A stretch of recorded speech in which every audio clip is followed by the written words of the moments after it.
اور میرے دوستو، رسول اقدس صلی اللہ علیہ وسلم کے صحابہ کو رب نے وہ مرتبہ دیا ہے، ایسا مرتبہ پیغمبروں میں سے کسی صحابہ کو اس طرح نہیں ملا جو حضور کے صحابہ کو ملا۔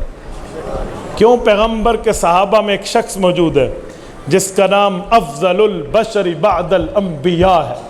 کیا نام ہے؟ ابو بکر صدیق۔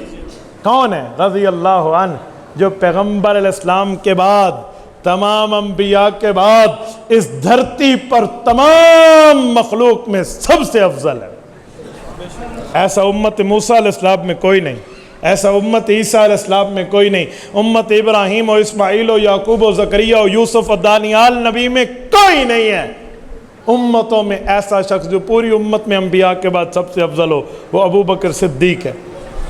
اور یہ وہ شخص ہے جن کو پیغمبر صلی اللہ علیہ وآلہ وسلم کے ساتھ نسبت اتحادیہ حاصل ہے۔ نسبت اتحادیہ کسے کہتے ہیں؟ کہ پیغمبر نے ہر مقام پہ اس کو اپنے ساتھ رکھا ہے۔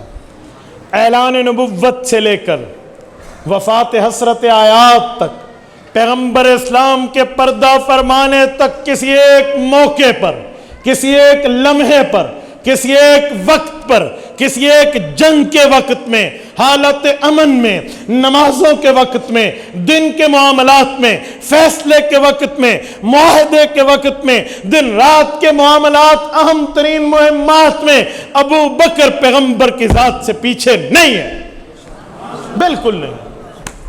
ہاں، اگر پیغمبر جلوت میں ہے تو صدیق ہے، اور اگر پیغمبر خلوت میں رات کو ہے تو صدیق کی بیٹی عائشہ صدیقہ ہے۔ یہ نہیں ہے، علیحدہ نہیں ہے۔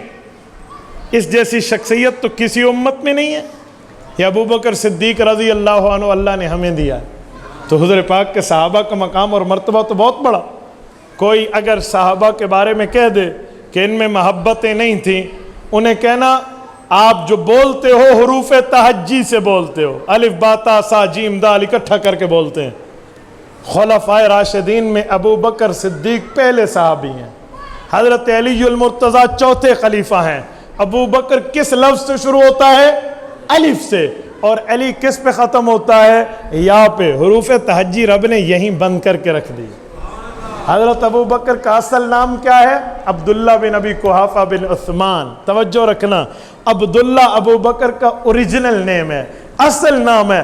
عبداللہ کس لفظ سے شروع ہوتا ہے؟ بولیے بولیے۔ عمر کس سے شروع ہوتا ہے؟ عثمان کس سے شروع ہوتا ہے؟ علی کس سے شروع ہوتا ہے؟ یہ محبتیں اور مودتیں جو رب نے رکھ دی ہیں، کوئی مائی کا لال اس کو کیسے توڑے گا؟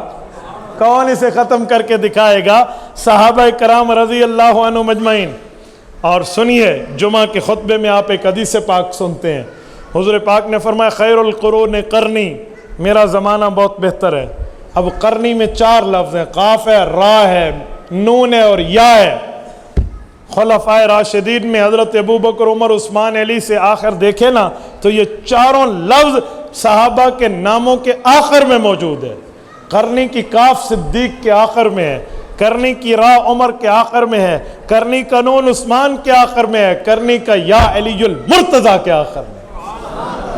میرے دوستو، صحابہ کرام سے رسول اللہ کا پیار، صحابہ کرام سے رسول اللہ کا عشق، صحابہ کرام سے رسول اللہ کا تعلق، یہ کوئی ڈھکا چھپا نہیں ہے۔ اتنا بڑا دعویٰ کر کے بات کرنا جو رسول اللہ کی حدیث میں ہے، کون کر سکتا ہے؟ حدیث پاک میں جب جنگ بدر ہو رہی تھی، اس سے ایک رات قبل اللہ کے رسول بدر میں موجود ہیں۔ میری دعا ہے اللہ آپ سب کو مدینہ منورہ لے جائے، اور اللہ آپ کی برکت سے ہمیں لے جائے۔ آپ وادی بدر جانا، میدان بدر جانا، میں نے جا کے کئی بار مشاہدہ کیا ہے۔ آج جہاں مسجد العریش قائم ہے، عریش کہتے ہیں چھپر، چھتا چھوٹا سا، ٹھیک ہے؟ حضور پاک علیہ السلام کو یہاں چبوترا تھا، اس کے نیچے اللہ کے رسول دعا کر رہے تھے۔ آج وہاں مسجد قائم ہے، اور حضور پاک علیہ السلام دعا کر رہے ہیں کہ چادر کندھے مبارک سے گر گئی، اور دعا کیا کر رہے ہیں؟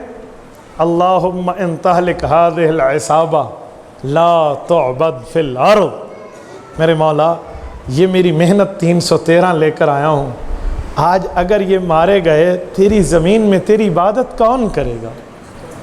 تیری عبادت کون کرے گا؟ میرے مولا میرے اس وصولی کی قدر کرنا، اللہ میرے اس معاملات، میرے اس محنت کی قدر کرنا۔ حضور نے ہاتھ بلند کیے اور دعا چل رہی ہے۔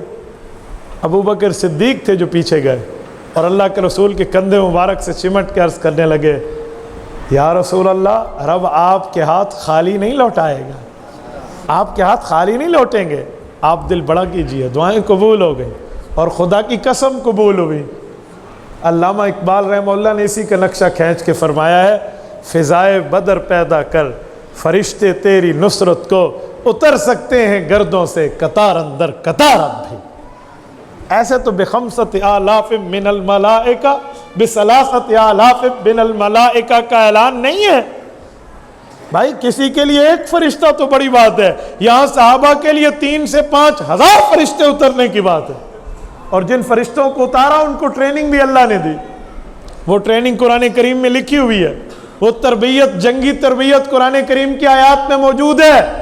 اللہ نے فرشتوں کو بتایا کہ میرے محمد صلی اللہ علیہ وسلم کے صحابہ کی مدد کے لیے جا رہے ہو، یاد رکھنا تمہیں کفار سے لڑنا ہے، تو تم نے کیسے لڑنا ہے؟ فَضْرِبُوا فَوْقَ الْأَعْنَاقِ وَضْرِبُوا مِنْهُمْ كُلَّ بَنَانٍ، انہیں گردن کے اوپر چوٹ مارنا اور ہر جوڑ پر چوٹ مارنا۔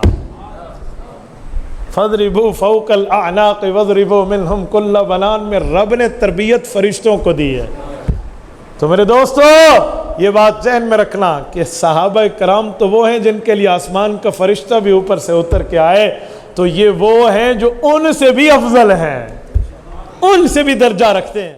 تبارك الذي نزل الفرقان على عبده ليكون للعالمين نذيرا